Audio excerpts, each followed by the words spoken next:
So you got clout, so you got clout. I'm on now. Hey, so you got clout, so you got clout. I'm on now. Say I'm on now. Hey, got to celebrate life, and that's alright. Know what I do. Yeah, I can't been working so hard, disappointing the couples out of these moves. Let me hit snooze, time for me to get up. Get bust, I ain't got time to be stuck. You been escaping, nobody so many tickets up. It's been an honor, the blessing, I don't believe in luck. I gotta clear my throat. See, you the host, it should have been cleared.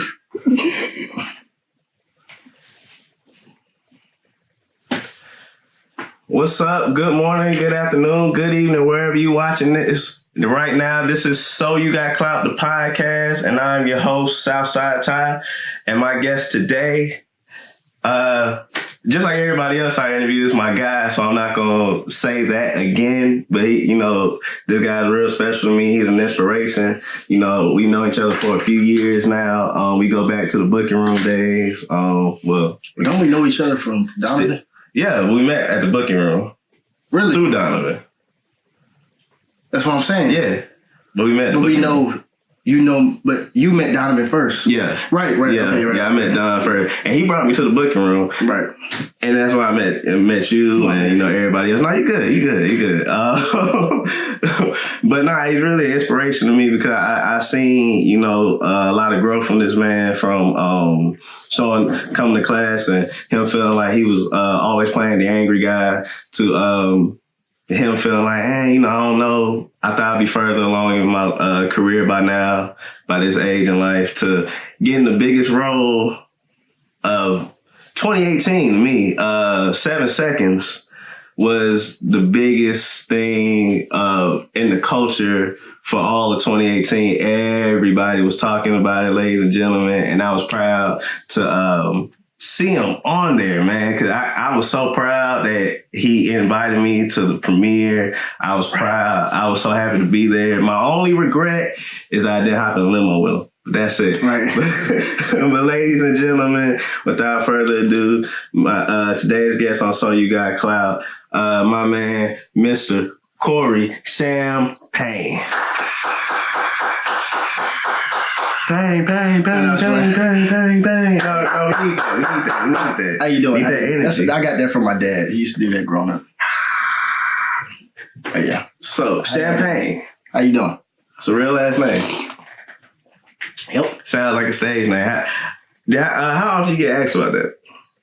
It's weird. I used to get it a lot growing up, but like when more recently, since I've been like really more in the industry, people don't ask me as much anymore because they just assume, well, everybody has stage names. So then when they finally find out, wait a minute, oh, this is real, then they do it. But it's not like how it used to be where it was just like, but regular people, definitely.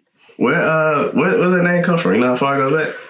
We think, and my friend John, shout out to John, I told him I think it's Haitian because when I Googled the name, the only places it was prevalent was Haiti and like Canada. And so my mom's from South Carolina in the South, and her dad, if you see a picture of him, he looked Haitian. Yeah, Geechee. Right. So I don't know. So I think that's kind of like where it derives from. Yeah. Okay, yeah, I had to get. But we don't know yet. We don't know. I had to get out of the way because that last name, just one of those last names that seems like it sets you up for greatness from day one. When did you first entertain the idea of I want to be an actor? Like as a kid, did it start as a kid or something that came along as you got older? Yeah, it started when I was about 6 at the well, actually younger than that. Like I would say around 3 or 4. From honestly watching Power Rangers. And so ain't no wrong with that. And so I remember like I just said I wanted to be a Power Ranger when I grew up, and then I was told, hey, Power Rangers are really actors, right? I said, well, that's what I want to do. But then every time I would be in front of the camera, the TV, I would always I would be crying going to daycare, but then when they were time for me to go, I'll be stuck in front of the TV just like this, like just watching the TV. So right. I couldn't it was just something that was always a part of me. And I knew all the lines and stuff. And my brother is actually the one that suggested to my mom. He's 15 years older than me. And so he just suggested that, my mom, hey, why don't you put him in acting classes or whatever? And that's when I started at the Alliance Theater when I was 6. 6 years old. Wow. So is this something like you've been seriously pursuing since 6? Or is it like, I've been doing this since I was a kid, but I actually started pushing this as a career at this age? Well, it's a mix of both. Like, I never really wanted to do anything else. It wasn't like another time where I was like, oh, I'm going for this. And in terms of another outside of entertainment. Right. So entertainment was always something I knew I would do. Now, if anything, I've added on over time, like music and stuff. But to answer the question, I'll beat around the bush a lot on this interview, not because I want to, but I like to get backstory and all that stuff. Nah, that's what we're here for. That's what we're here for. But I guess if you count the acting classes and stuff and the different plays, yeah, but I guess I didn't start really making money in it until a lot more recently. But it has been like a real career aspiration for sure. Okay, so you've always never nothing else. Now, I'm glad that you brought up singing because whether you give the backstory or not, 9 times out of 10, I was gonna ask it anyway. So it's all good. Either you gonna say it or I'm gonna ask it. Either way, we're gonna get there, right? So I know, but a lot of people don't know that you know Joe, the singer. Don't act. Oh no, I don't know him, but like I actually did like some PA work for BET one time, or Centric anyway, a couple of years ago, back in 2016. And he was one of the artists. And then where we were staying was the same hotel he was in. And then we ran into him at the bar. He remembered us from working the event earlier. And so he was like, oh, yeah. So we were talking at the bar. And basically, I just started singing his song with him at the bar. It was really cool. And I don't drink, but he bought like a Long Island iced tea, and everybody's like, you have to drink this. And I'm just like, and then, yeah. Yeah, I feel that. So they kind of peer pressured you a little bit. I mean, I wanted to try it anyway, but it was just like, I was going to just take a sip. And it was like, well, Joe bought it. I'm like, well, it's free. Joe bought it. So, not wrong with free, right? Yeah. But I did get to sing with Joe, technically. Yeah. Okay. What was that like? I mean, it was cool. For me, I've always been pretty bold when it comes to a lot of stuff. Like, I'm the type of person, like, things scare me, but it doesn't stop me from doing it. Like when I do, like, even with acting, like, it's terrifying to do. Yeah. And it's nerve-wracking, but I do it anyway because I know it's what I want to do. You know what I mean? I was always that kid growing up who, when I was, when they have the people stand up in the first day of school and say, my name is Corey, I'm from here. Yeah. I will always be looking forward to saying it. I'll be nervous, waiting for my turn. I'm like, okay, what am I going to say? But I couldn't wait to do it. I've always been like that. So, I mean, of course, I would be the bold one to sing his song to him. Okay, yeah, that's cool. So I was a little flat, though, I'm not going to lie. But it was the Long Island iced tea. So you been singing since you've been little, or is that something that came along? Yeah, that I started when I would say I was about 8. I did a play called Joseph and the Technicolor Dreamcoat. I did like a summer camp program, and that was the play we did, and so that's how I really got into singing. And my mom's a singer, and so I saw her, pursuing the gospel realm or whatever, and so it was always around, but acting was like my first love. But, shout out to Mom, dude. Yeah, so if anything, hey Mom. So if anything, music was like an add. Like I keep adding on to the dream, right. As opposed to like, oh, I'm switching it out. So like, all right, this is another thing I'm accomplishing. Another thing. So yeah. So it's something you can see yourself pursuing, like as an actual career. Yeah, absolutely. Can't you say? Matter of fact. In high school, well, are we at high school yet, or are we just talking? Just talking. Well, in high school, I went to North Springs High School, which is a performing arts high school. It's the only performing arts and it's the only art and science magnet in the state of Georgia. And like Usher and Raven Simone went there. And I was in the performing arts magnet program, and I originally went for the drama program. But then me and my drama teacher, we had a little beef. And so then but I also was like, this is my chance to really pursue my music, and get trained in it, I guess.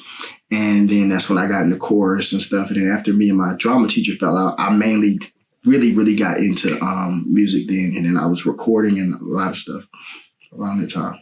Like your own songs? Or like, yeah. Man. I had a whole life. I see. Can I hear a little something? Just a little something. We put on the gram, so just the promotion. We're not putting this one on. Come on, let me hear a little something. It don't matter. Girl, I'm in love with you, but this ain't the honeymoon. We're past the infatuation phase. Right in the thick of love. At times we get sick of love. It seems like we argue every day. God damn, yeah. Now that's good enough right there. I'll take that. Yeah, I can't do it, so shit. I'll take that. That's what's up. Yeah. You good. I'm buying that album. I'm buying it. No, for real. No, that was good. Back to the acting thing though. So you say you went to North Springs. Yeah. Do you still do plays? It's crazy. When I was just in LA, I met a guy and he was saying, he had saw me in 7 Seconds. He was like, I have a play that I want you to be in. Like, you're just the perfect role for age and everything. You still haven't sit there yet, Mike. So, I mean, what's going on? But come on, I definitely want to get back into theater. Yeah. When you get into profession of it, a lot of people, it's not a lot of money in it unless you're like a star, I guess. I mean, you're never going to make as much money on a play as you are a movie. Right. But you can make a lot more, I guess, if you're like a name and you have like it's the box office. It's good for consistency. But for upcoming actors, like it's really just to get back to your roots. And because with film you can say take 1, take 2. But on stage, when you're in front of that audience and you can't start over. You just gotta take a break, take a pause, and like keep going. And so it keeps you sharp. You know what I mean? And so I definitely want to get back into theater for sure. So okay. So take me through this. Your process. Okay, so you're out of high school. At what point do you start to like seek out manager, agents, and things of that nature? Well, because I was more so focused on and throughout high school, I mainly focused on my music. I did like internships. I had an internship with Divine Stevens at Upfront Megatainment. Where I used to like write for other artists, and I used to also do it, like interview other artists, kind of like this. But like I had internships, so I did that. I did amateur night at the Apollo. That didn't get booed, by the way. That's what's up. Okay. That's where I know. That used to be my go-to song. I sang it at the talent show. I sang it at amateur night at the Apollo. But yeah, so I did it. So mainly, and I worked with these producers. This producer named Bolo, and he actually produced the Whip Nene song. Oh, okay. Yeah, so I worked with him when I was like 17.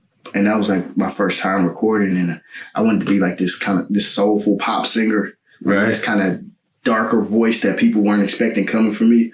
But then I was going to do like pop music. It was, But okay, ain't no wrong with that. What was your question again? Well, at what point did you like start to seek out management and like agents? Oh, right. Well, to fast forward into acting, I got my first agent.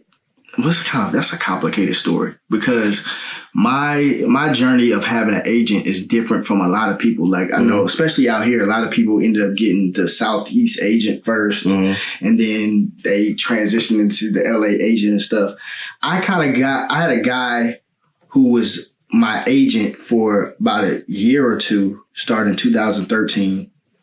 And we kind of I never got any auditions from him, but he gave me a lot of advice. Like, we were always having meetings about like, okay, things about my career, like what we're going to do. But we never went anywhere. You know what I mean? Like I never got any auditions, and they were filming shows here left and right. And I'm like, yo. And so to the point where I was sending like full on comprehensive emails, like before Atlanta came out, when it was just a pilot, I remember sending him an email about that. Bessie, I remember Snowfall. It was going to be on.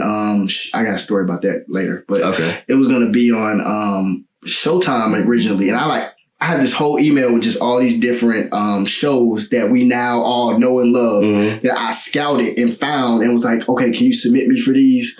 But nothing came of it. But what I learned from him was a lot of industry lessons that helped me later on. But after him, my mom, she knew this lady who ended up being my first real agent, Sheila Leggett. Shout out to Sheila. And she's actually the one who helped me book 7 Seconds. She's the agent who did that. And so initially she wanted to, I was like, oh, I'm an actor in it. Well, we telling the story kind of backwards. Basically, after high school, I went to FAMU. Okay. And in FAMU, I was focusing on music and stuff. And I had a bunch of financial aid issues. So when I came back to Atlanta, I went to Georgia State and I said, okay, when I get back to Atlanta, I'm going to start getting back into my acting for real. Okay. And this is prior to even having that other agent. So I slowly but surely was doing short films and a lot of things.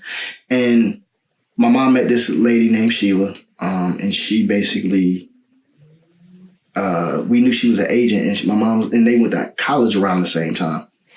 And Sheila said that, well, my mom was like, oh, well, you think you can take a look at my son or whatever? And I talked to her and I was like, I'm thinking about coming to LA.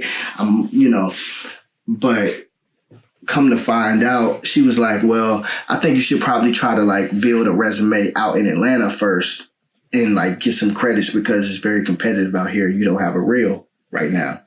And so I think it's best that you just build up there where you're at.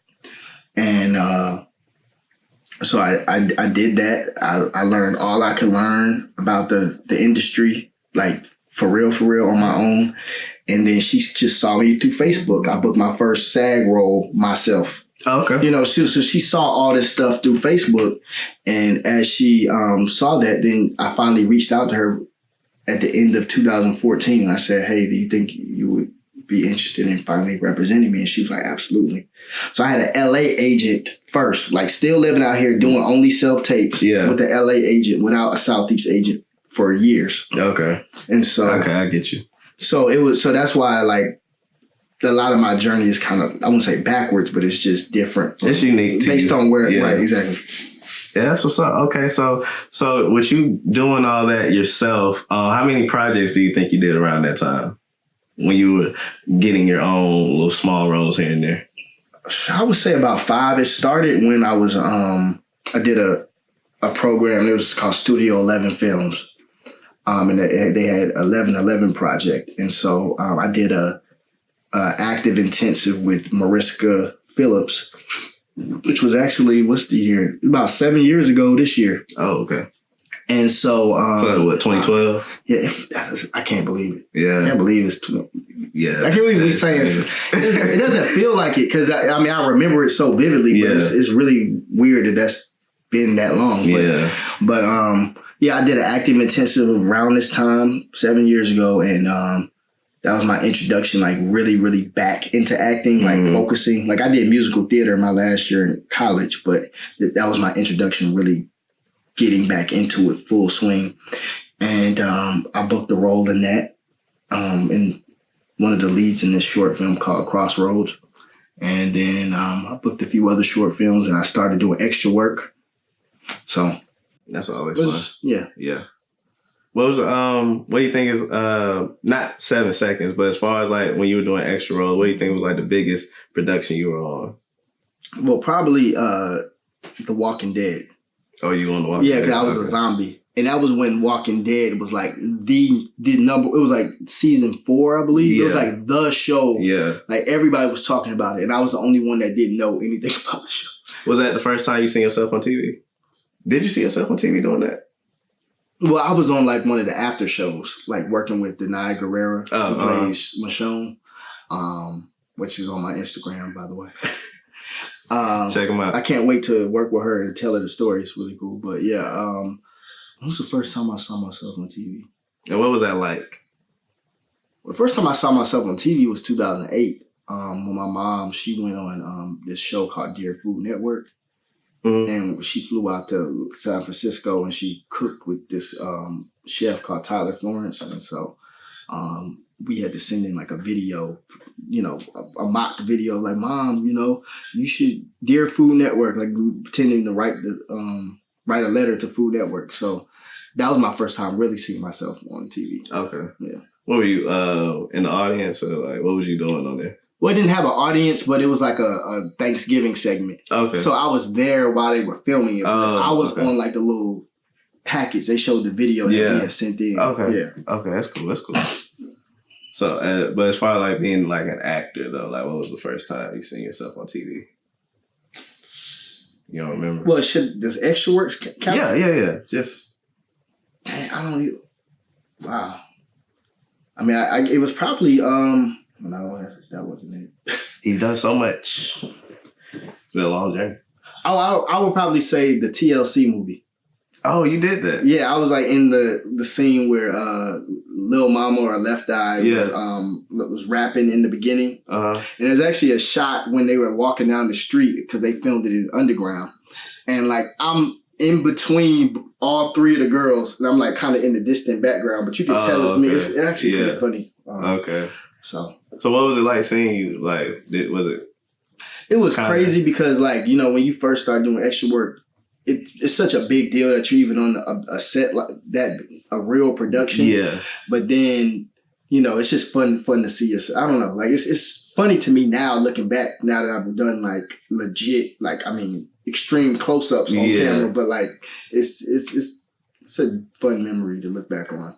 How excited you are at the time. What can you appreciate about acting, actually being an actor, that you didn't that you didn't experience beforehand? Like growing up, you like this about the whole world of acting, but now actually being in the world and having success in it, what's something that you gained appreciation for along in your journey? I think the stories, like as you get older and you really learn the craft of acting and you learn what it is that we do as actors and what it means, I think that I just appreciate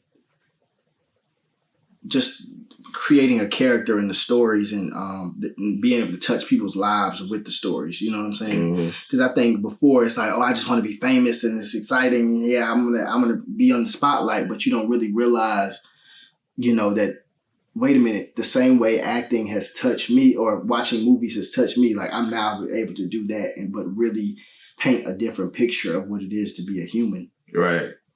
If that makes sense. Nah, it makes sense. I'm an actor, so I well, you know what I'm saying? Like when you learn what acting really is, it's really just living, on camera. And you're understanding people more because, it's another perspective. Exactly. Because normally I look at, the average person will look at somebody and say, oh, he's a villain. But as an actor, if I'm playing the villain, I have to get to know why, like to the villain, he's justified in what he's doing. It's like an onion, layers. Right, exactly. So you got to justify all these layers and make it real. Yeah. I understand that. So, okay, we're going to fast forward a little bit here. Like I said, we met in the booking room. How much credit do you say the booking room helped develop you as an actor? You know what? I say the book, and I was just about to post this on Instagram the other day. I think that the booking room, what it really helped give me was a fellowship of other actors. Right. Because growing up, I was always the only one that really seriously wanted to do what I wanted to do. Like, even though I went to performing arts high school and I still have friends that are in the industry or in some capacity, I really meant it. You know what I mean? And so there was people who, like, when you start out, they're like, oh yeah, I want to be a singer, I want to be an actor or whatever. And then towards the end of high school, they're like, well, it's not really a realistic goal. But I never didn't think it wasn't realistic. Right. So it's kind of hard growing up when you're like the only one doing that, when everybody's making money in their, doing regular jobs. Yeah. And then you're the one that's like, nah, I'm holding out for this dream. Like it's going to work out one day. So what the booking room gave me was friends who did what I did and kept me encouraged. Like I never had a group of friends that were actors. Right. You know what I mean? Right. I feel that too. And so it's great to have that inspiration of other people. That, okay, you see your friend winning. Okay, that's more of a boost for me, and I can do the same for them. And if I need help with a self-tape, like, you're generally the only person that understands what it is that you do and understands the life that we live and the sacrifices that you make. Yeah. A lot of my friends previously didn't get that. They just were like, well, why you don't have no money? Or why you not? Why don't you just get a job? It's like, it's not that simple. Okay, yeah, no, I get that because I feel the same way. I didn't know anybody that wanted to actually pursue acting before I found the booking room, neither.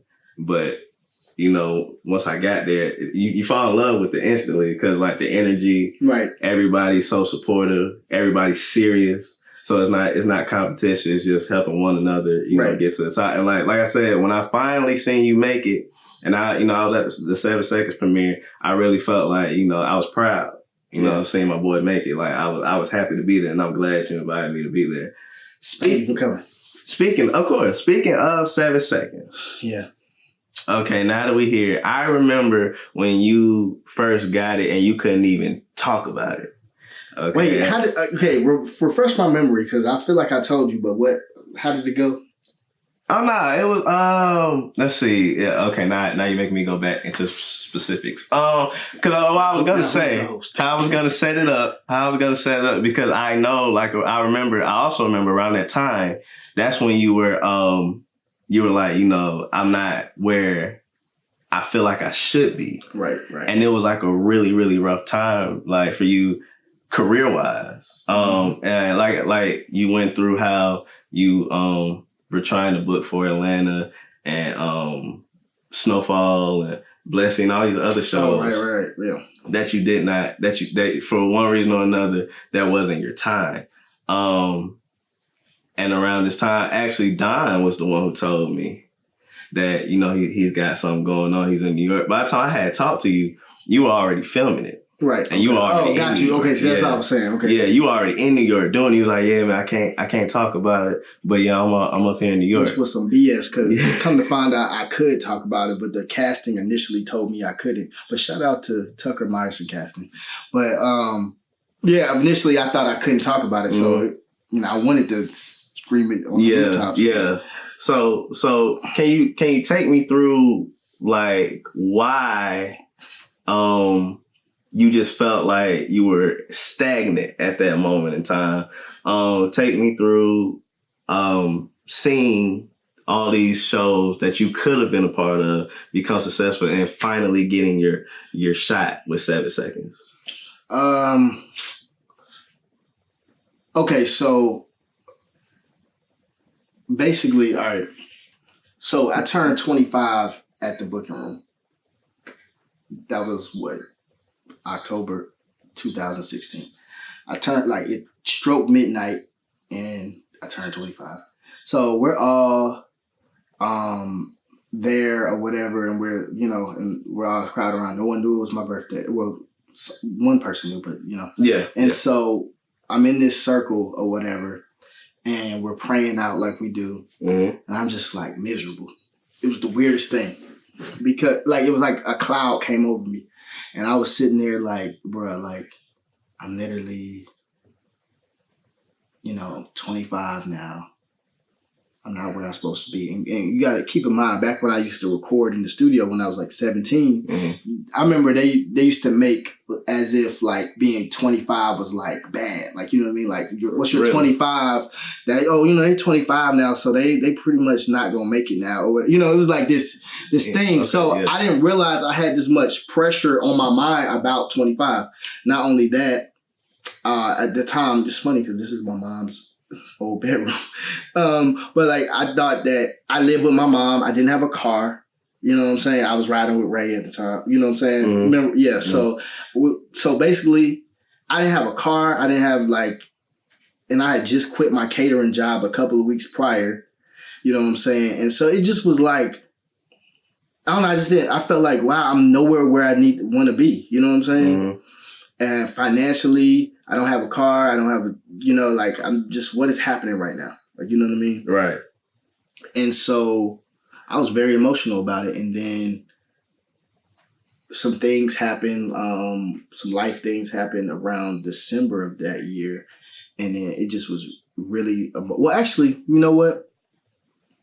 I met this lady at the top of December, Lori, and we were at this event, and she said, "I don't know, there's something about you. There's something about you. I just think that you like you're so talented. Like I haven't seen you act. I don't know anything about you really, but like I just feel like you're a star. I just feel like something deep down is special about you, and like you're gonna have a breakthrough coming. Like you just like it's something about you."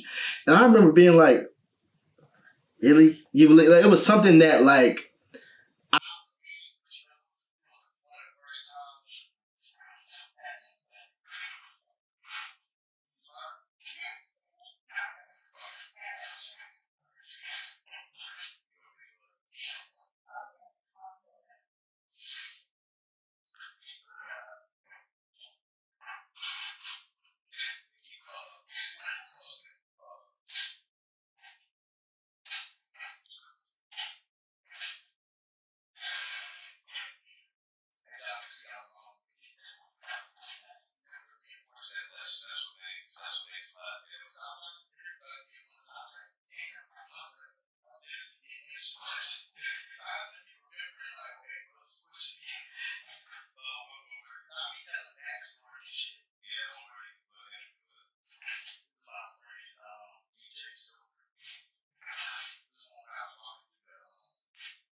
Okay, camera's rolling. Audio speeding. You got to count 10. We good. No, you don't have to count to 10. Just count to like 5. And so this lady, she kept just speaking, positive things into me. And it was weird because it was something that I always thought about myself.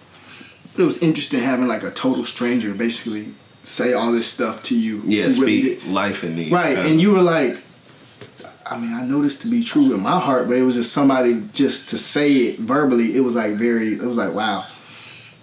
And so a few things happened, after that. And a few weeks later, and things got kind of weird. Like I fell out with a lot of my a few of my close friends, and it was just like a horrible time. Like I didn't know what was gonna happen. And then like even going into New Year's that year, 2017, it was like the worst. Like it was like what a way to start off your new year. You know what I mean? Mm-hmm. But little did I know, a month later, I'd be booking 7 seconds, and it would like change my life. Like I hadn't even applied for like a regular job, like where you gotta go and fill out the application online and stuff. I hadn't done that in years, and it was to the point where I just was down to my bare essentials, and then I booked the role, and it was like changed. And actually, Don helped me with the tape. Actually, shout out to Don. Yeah. But yeah. What was the question? Did I answer it? Nah, you answered the first part. Okay, so we know where your state of mind was before then. So, first of all, how did you find out about 7 seconds, and how did you feel when you find out, hey, we want you to be Caduce? Well, basically, I got an email from Sheila. Sheila, one of Sheila's assistants at the time, and Caesar, and he sent me the audition. I also auditioned for The Shy around that time. There was a character in The Shy. And so I thought I was going to get that. So when I read Caduce, I was like, all right, they ain't going to believe that I'm a gang member with, tattoos and all this stuff. So I was like, all right, I'm going to do this or whatever. I'm put it on tape. But I'm not really expecting to get it. Like, I'm going to get the Shy role. Like, I feel like this is more me. Yeah. And so... What was the Shy role? It was the Coogie role, the brother that got killed in the first episode, which that worked out. Right. Because it said recurring or whatever, so I thought he was going to, I don't know, somehow come back in flashbacks or something. I don't know. But yeah, that worked out big time. Big time. But I didn't really, I don't know, I just didn't think that I was like, they ain't gonna believe me in this role. I'm just gonna do it or whatever. So Donovan came over. He helped me with the tape. He had to go to school that day. We did it in like 45 minutes, which is literally no time for me because I take forever to do a self-tape. And then we did it. I turned it in. And later that night, my agent called me and said, hey, let me see you got your reel. Send me the link to your reel. I was rewatching the audition tape back anyway. I was like, oh, okay. Sent it while we were on the phone. He got it. Okay, hung up. The next day, my mom comes in and she's like, Corey, can you come upstairs? And now keep in mind, I'm grown, but I'm thinking like, it sounds like I'm about to get a whooping. Like, you know what I'm saying? Yeah. I'm like, Corey, can you come here for a minute? I'm like, like, you know what I mean? Yeah. It was really weird how her energy was. I'm like, why would she say it like that? Like, what I do? All right. And so I'm like, yeah. And she's like, I just got off the phone with Sheila, and she said that that role that you auditioned for the 7 seconds role, like, they want you, and they like you. And I was like, are you for real? Like, I was like, all right, for real? Yeah. What? Well, first of all, I couldn't believe it. I was like, what? That? Are you for real? For real? And she's like, Corey, no, this is serious. I'm like, what are you talking about? But I guess she knew about like where the show would go, if you know what I'm saying. You watched the whole thing? Yeah. Yeah, like how, towards the end, where my storyline would go. And she was like, yeah, but like she told me like there was some other details about it, and I was like, okay, what's your point? And she was like, I don't know, I just don't want people to like talk about you or be negative towards you, and I just feel like, this is really serious. And I'm just like, all right, like, and then she was like, basically then I found out I didn't have the role yet. So I'm like, you did all of this dramatics for me to not even have had the role yet. I was so pissed. Yeah. I'm like, bro, I'm like, and so, so anyway, later that night, I ended up getting an email basically saying, you got the role, like I got the offer. And I was like, wait, what? And it was so weird to me because I was like, bro, like, I only auditioned for this once. Yeah. I put myself on tape the day before, and now here we are, like, you're saying I gotta be in New York by Monday. Wow. This was a Friday. Like, wow. I got the audition Wednesday, taped it Thursday morning, sent it in, got the role Friday afternoon, wow. Friday evening. And then they were like, I need to be in New York for my fitting my Monday. That's how quick it happened. That's beautiful. I didn't know. I mean, I know I did 3 scenes in the audition, but I didn't know that it was going to be 7 episodes and I was going to have this big arc. Because even the sides I got were, a couple of them were scenes I did in the show, but some of the names were changed, and so I didn't really know fully how everything was going to come together. You know, so it was weird. It was weird, really weird. So what was it like getting on the plane, you touched down, getting on set? What was it like? What was that feeling in you? What did you see like Regina King and like was there everybody the first day you were there? Was it like she had to come back? It was my first. No, I saw her my first day because it's weird because I actually had heard about the show prior to even booking it because like I guess she got announced that she was cast like that December. And so because I check Deadline every day, right. And so I saw that she would be. I'm like, okay, that sounds like a cool role. And then she was the first person when I got on hair and makeup trailer. I opened the door and it was her. I was like, oh hey, yeah, I'm playing Kadu. You know, it was really weird. Like it was because I had wanted to be on American Crime, which she won her first 2 Emmys on. Right. And so I know Trevor Jackson played her son the second season, so I'm like, and you know it changed every season, the characters. So I was like, yo, like, I gotta get on American Crime next season and be her son. But I never got an audition for American Crime. So it was just really weird that I'm like now working with her right after that show, you know. So this project brought a lot of things full circle for you. A lot of stuff. Pretty much. What was the first day like? The first day, well, it was funny because I had caught Uber to set, and so the Uber driver, she was new and she didn't know what she was doing. She barely spoke English, and so she was driving crazy. I'm like, yo, like I really need to like get the set safely. Like I was holding on, and she dropped me off in the dark in the middle of nowhere in New York. It was crazy. It was night. It was like still morning, but like early morning. Yeah. And so one of my co-stars, she actually was sitting in her car, so she let me sit with her while we waited for the bus to come to get the van and stuff. So that was really cool.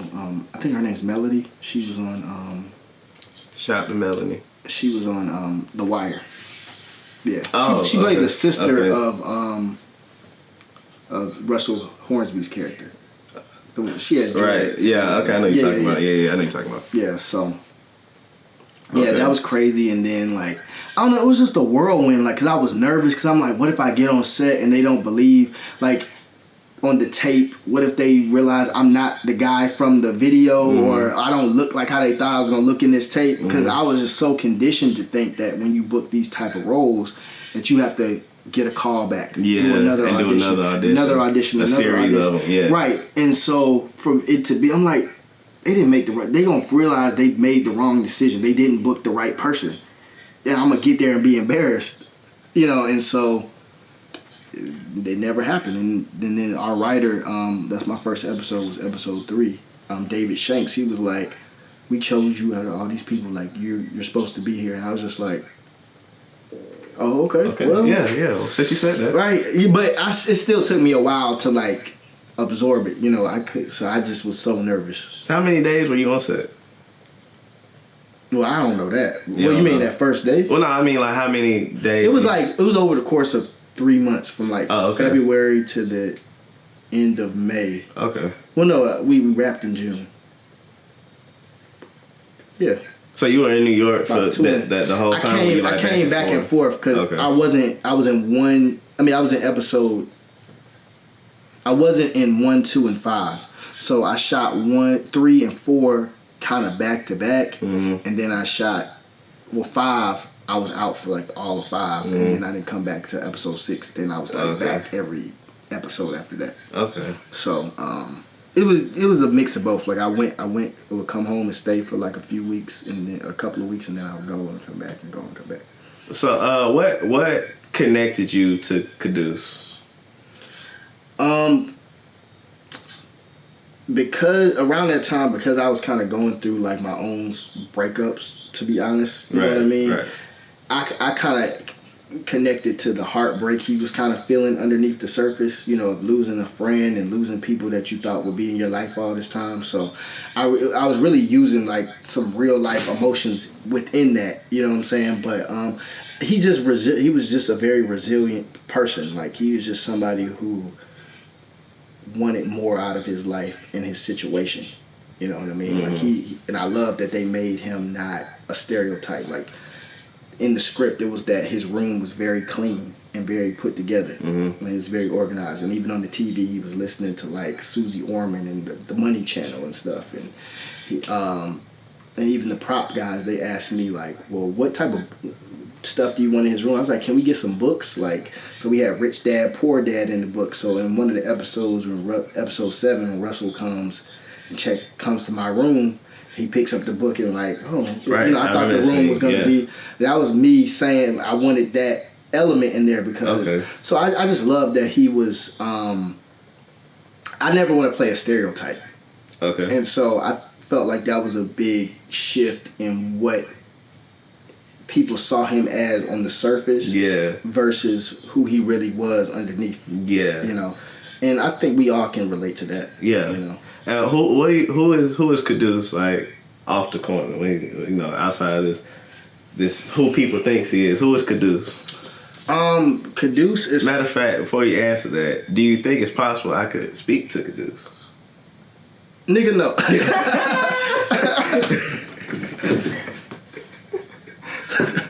But you know what? I think all characters are a part of us, like in some way, shape, or form. They're just a version of us. You got to draw in from those somewhere. Circumstances, if you will. You know what I mean? Like I think that like acting is kind of like being a medium. Like, have you ever seen Ghost? No. With Whoopi Goldberg? Nah, I ain't never seen that. I know what you're talking about, but I've never seen it. You're canceled. Get out. Get out. All right, let's go. Interview's over. Podcast over. Seriously. No, but no, it's kind of like I feel like, like in the movie, like these ghosts, she can hear ghosts or whatever, and then sometimes they can like jump into her body and like she'll be she them. becomes that ghost, right, or whatever. And so I feel like in a way that's kind of what acting is. It's like we're using our physicality and our minds and our bodies and our, emotions for these other characters. And my interpretation of a character is going to be, okay, that's who I would be, or how I would react, or not how I react, but just how my characterization of what Caduce was. Like your characterization of him would be in just your version because you're you. Yeah. And the things you bring from your own life experiences and stuff.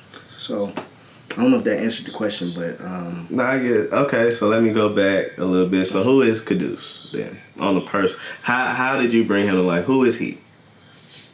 He is somebody who felt like he's a very smart kid. He's somebody who felt like he was a burden to everybody growing up, and felt like he always wanted to be loved and cared about and appreciated.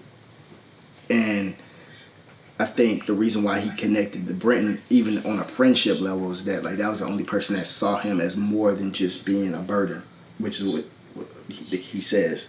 Right. And he's a survivor, really, And he's also very intelligent. And what I loved, another reason I wanted to have the books and stuff, and even when talking to Vina Sood, our show creator, was that. Shout out to Vina Sood. Thank you so much. She's really been great. But is that if he was born in any other neighborhood, he would be like top of his class. Mm-hmm. He'd be like, valedictorian or something like that. But because he was raised and grew up in Jersey City, the only options that he felt like he had was to sell drugs in order to get out. But he never, in his heart, subscribed to that for real. It was just a means to get out, which is why he had the rich dad, poor dad. And he said in the scene in episode 7, I got plans. One day I'm going to own my own ranch someday, and he wanted to do real estate. Yeah. It was, he never believed that was for him. He just had to put on a mask. Yeah. To get by. Right, exactly. And I think a lot of young men do that out here, No, that's what I was going to say. Now, that part I resonated with the most, because I can appreciate anybody wanting more and not being content with whatever you have, because no matter where you are, I feel like you can always, if you want more, you can have more. So the fact that he wasn't limiting himself to just like being on the corner and being who everybody thought he was on the outside, I like that. That was probably my favorite part that you brought to the character. Well, thank you. Yeah, no, for real. Let me see. Was this project, I know, unfortunately, no season 2. Right. But you got what you were supposed to get out of it. Do you feel like you did, or do you feel like, was it everything you thought it was going to be? Or? In terms of what? As far as like the experience and like just the relationships that you made, of course everybody loves it. We always could have gone on longer, but just the experience of it, was it everything that you thought it would be and wanted? Or yeah, the experience was, it was the best experience I've probably had so far. But it was just how everything happened, like how all the stuff in my personal life was going awry, and then my professional life is taking off. It's like the trip, me even being in New York filming, which got me out of Atlanta around certain toxic environments. You know what I'm saying? It was just great to just be away. You know what I mean? And that's why I always have a love for New York now, because it's just, I say that's like where I grew up. Like I feel like, even though I was 25, I really wasn't 25. You know what I'm saying? Okay. But I feel like through the process of filming the show and then just, like I said, living in New York, I grew up. You feel like you became a man in New York? Yeah. Was that your first time there? Mm-mm. No? Okay. But it was just a transformative experience. Yeah. And also learning that, this where I was supposed to be. That all that doubt that you kind of had in the beginning, and I wish I would have accepted it sooner, because you're never gonna be 100% ready, quote unquote. It's just you just gotta do it. And so I learned a lot from it. So yeah. Anything you wish you could have done while you had the opportunity? as far as being on that set? Anything you guys wish you could have did more of in a moment that you know? Well, if I could think back to it, I would have probably asked in the scene where I got beat up in the bathroom in the last episode. I wish I would have had like a knife with me or something. Like I would have asked props, like, can I get a knife so I could like show that I didn't just get my ass beat. Yeah, give me a little fight. But then also, I think, and I was thinking about this the other day. I wish there was a couple of scenes where I wish I would have showed less on my face, like even less. Just really just had like a blank expression, or really, you know. But those are little things, you know. Yeah, but I could justify them in different ways. Yeah. And also, I wish I would have requested that the writers add, like, you know, when they did the little montage when the song was playing at the end of, like, where everybody was doing. I would have asked, hey, can we add a scene where I'm, like, on the bus, like, looking out of the window or something? Like, you know. Yeah. One of those type of shots where it's, like, I have a hopeful ending, so to speak. I don't know, but... How did the ending make you feel? You know, honestly, I think that actually the ending was supposed to be slightly different than what we got. Really? This is an exclusive. I got another one. We got another exclusive. No, the ending, actually the Hispanic officer, Osario, who killed Nadine, he actually killed himself in the end. Like they shot the scene and everything, and then they ended up taking it out for whatever reason. But yeah, like he actually, it was that was like a big thing that he like felt so guilty that he just decided he killed himself while they were like on a job or whatever. And you don't know why they took that out. Such is life. But we got a good show anyway. It was a good series. But I do wish that have you ever seen Shaft? Yeah. With Samuel L. Jackson? Yeah. Remember at the end how like Christian Bale's character got off? Yeah. And then like his Mekhi Phifer's mom ended up killing him. I wish something like that would have happened. So, like we would have had a Get Out type of ending. Yeah, that would have been nice. Because I think that it was so real. Like it got a very realistic ending, but I think people would have really like enjoyed it a lot more had it had that like exactly like that's what we fucking wanted. Yeah, you know what I'm saying? Definitely. And I think that would have really sent it over, and that was also on the table too. But that's a whole nother story. I can't. Not gonna get me in trouble. I get it, because Get Out did give you that moment of relief with him not going to jail, right? Exactly. Killed, but with 7 seconds, it was like, man, this shit is. I'm watching the news. I'm not even watching. That's what I'm saying, and I think that's my only thing that I would change about the whole show was just the ending. Like, okay, let him get off, but like let there be some type of justice, some type of consequence that we saw right then and there, and. But yeah, I thought. But do you think it was kind of open ended like that because it was a chance you guys would come back for season 2? Well, see, from my understanding, because it's a limited series, so season 2 would have been a whole new case. So it wasn't going to be Brenton Butler. Season 2, it was going to be like something else. But they would have still been in the same universe. So basically, in the background, they might appear. It could have been like, oh, the officer is shot once he got out or something like that, but it was not something they would have dwelled on. It wouldn't have been a plot line, really. Maybe in a secondary plot line, but it would have been something totally different. Yeah. Okay. So, what's next? You know what? I hate that question. That's the worst question. But I'm glad you asked this. I finally be able to say why. Yeah, go ahead. Because the thing is, we never know. You know, as actors, we don't know. It's like we work until we don't. When I know, I'll tell you. Yeah. You know what I'm saying? But I think that was something that I carried around all last year. It's like I started to feel a little bit of shame about it because, you know, I felt like everybody was saying like, well, you had this really big role, especially out here. You know, like everybody was so used to like co-stars or like one-liners that. A few people didn't even think that like this role was as big as it was. They were like, I knew you said you was on the show, but I didn't know you was like on the show. You know what I mean? Yeah. So for me, I felt like in my mind, people were looking like, well, I mean, so how did you not capitalize on this experience? How did you not, you know, now you have a whole new show or a movie or whatever. And the answer is, I've been working on it. You know, I've been able to get a great management company. I've signed with great agencies and stuff like that. And, you know, I've been really going out for I've been close to a lot of really, really good roles. Mm-hmm. Like, stuff that's like game changers. You know what I'm saying? It's just, it didn't go all the way. You know what I mean? And so, but the show has opened up so many doors. So it's like, I was just more so ashamed that people were gonna feel like, well, you weren't able to parlay that into something else. But the fact of the matter is, 7 Seconds has opened up so many doors for me. Right. It's continually opening up so many doors for me.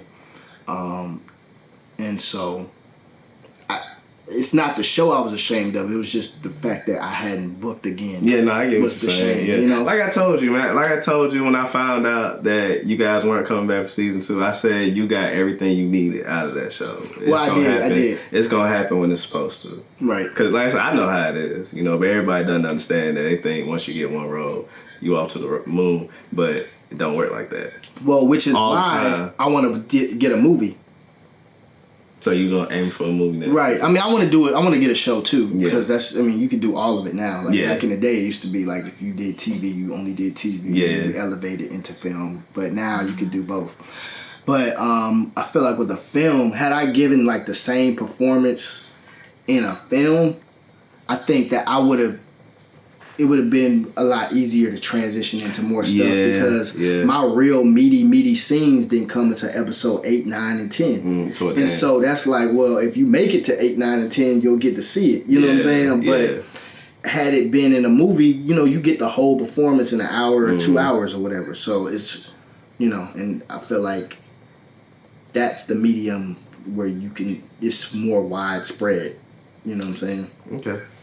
All right, just a few more questions, sir. I know you're a very busy man. I'm going to get you out of here in a second. But I do have a short coming called Brown with Blue. That's coming out this year by my boy Christian Jones. He directed.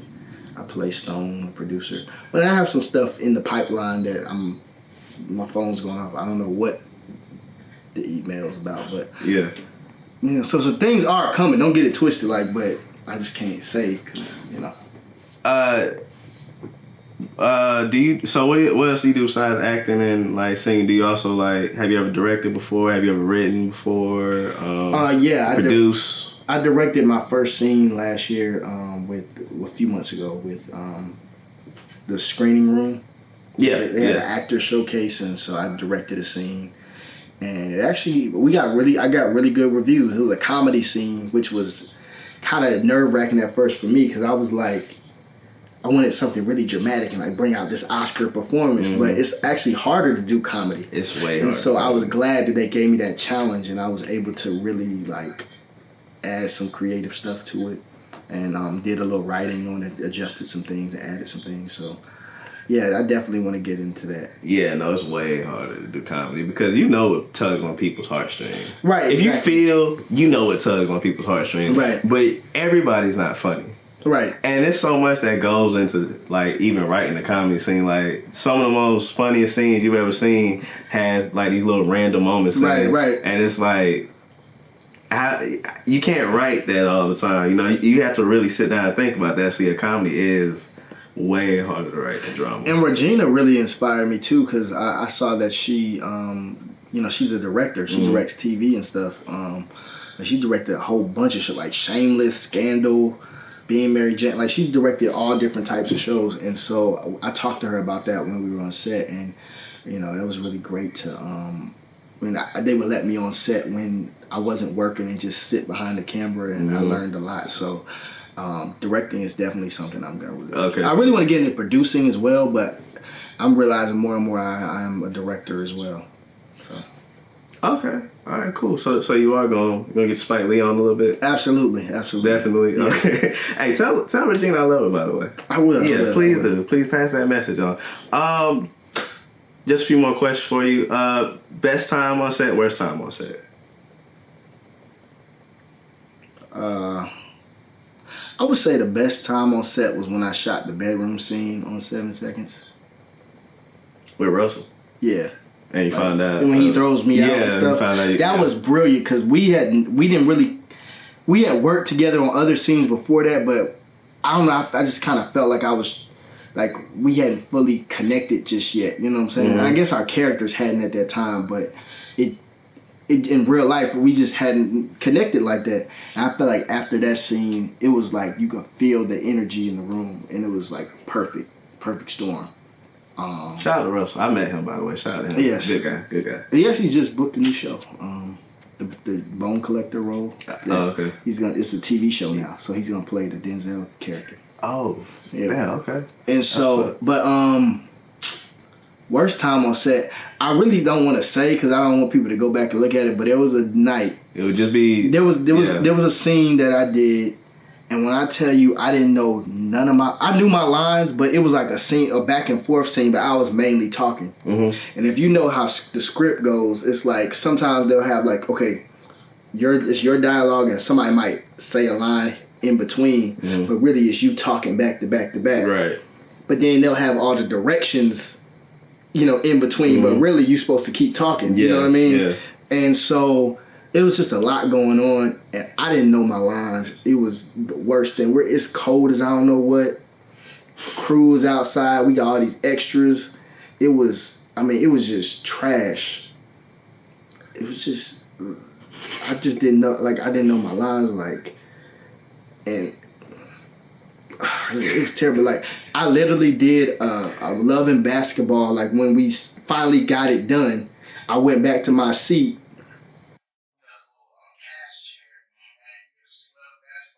Goes. I did one of these underneath the thing. I cried my eye. It was the worst. Wow. Yeah. Okay. How long ago was that? About a year and some change ago. Oh, so it's still kind of fresh. It wasn't fresh, but it all worked out in the end. But it just was I was embarrassed because it was just I hate that feeling. And after that, I just I know my shit now. Okay. What is your moment that you want out of this? What do you want out of acting? I asked my boy Derek what's his ultimate goal, and he wants to be the lead in the Raising in the Sun, the Broadway play. Oh, so what's your ultimate this is the role I want? My dream role is actually to a Marty McFly in really Back to the Future, that type of role. Yeah. Or if you ever seen City of God, it's a foreign film. Yeah, it's a foreign film. Yeah. It's set in Brazil. The main character, Buscape, I want to play a character like that. A foreign film or something like that film specifically? That type of film. Okay, that type of lead role or whatever. And also I want to play a villain. I want to play somebody who is a nice villain, the one you ever seen Breaking Bad? Yeah. The dude in the finals. I've seen a little bit of it, but I'm not heavy. I know a lot of people watch Breaking Bad. Exactly. So you don't have to explain to everybody. Basically, I want somebody who is unassuming, doesn't have to be all big and bad and walk. It's just really we're shorter. You know what I'm saying? But somebody who you wouldn't anticipate. This is the person that's this maniacal. Mm-hmm. You know what I'm saying? And then, yeah. Or maybe even kill you, but is smiling while he does it. You know what I mean? Somebody real cold kind of. Right. But he exactly. doesn't appear exactly. to be. Okay. Let me see. And as far as you go, Corey Champagne, the person. What would you like because you talked earlier about being able to give people that entertainment, that joy, that connection through acting, through television and film. What do you want people to remember you for? My mission statement. Give them the mission statement. I hope I say this right. I wrote it. I promise I wrote it. I always have to remember the order. Give them the mission statement. My mission is to inspire generations through entertainment. My goal is to create timeless entertainment with heart, soul, and originality, with the objective of inspiring them to follow.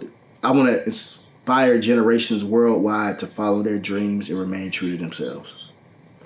And if I can do that through my work, then that's what I want to do.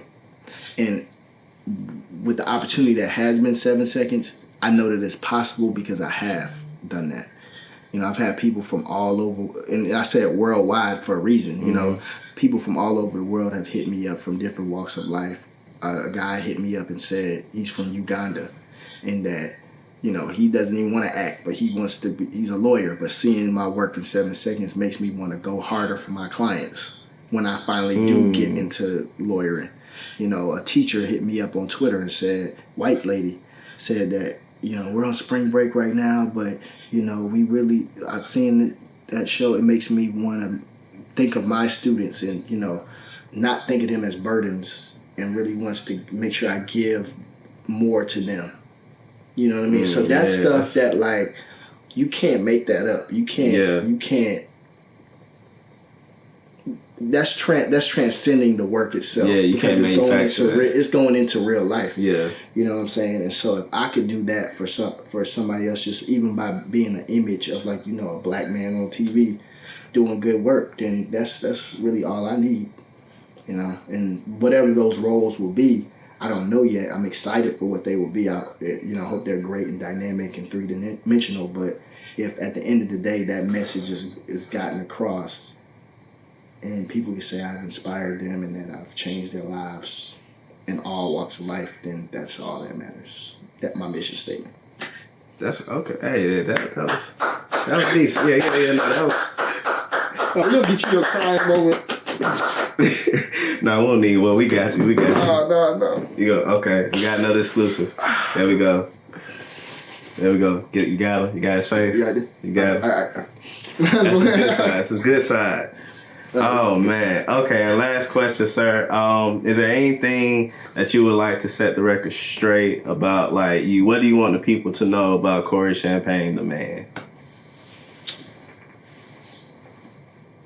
That's a good question. I want people to know that I don't know. I know, but no. This is a really good question. Yeah, come on, bring it. I don't know if I don't need to set the record straight, but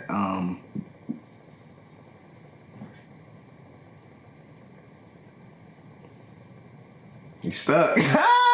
This is good. This I don't know if it's good or bad. Is it good? It's good because you like the question. But no, it's a great question. Wow. I have to think about that. Yeah, think about it. That's all right. Okay. We'll edit it. I want people to know that I really love people. I really do. You know how people are like, man, I can't stand people. I hate people. I really genuinely love people. And I just genuinely love people, like, for real. He's a good guy. Don't bother him. No, like, that's so whack. No problem, that's so man. Whack, but I mean, yeah. He'll cause no problems, man. He love everybody. I'm an unproblematic king.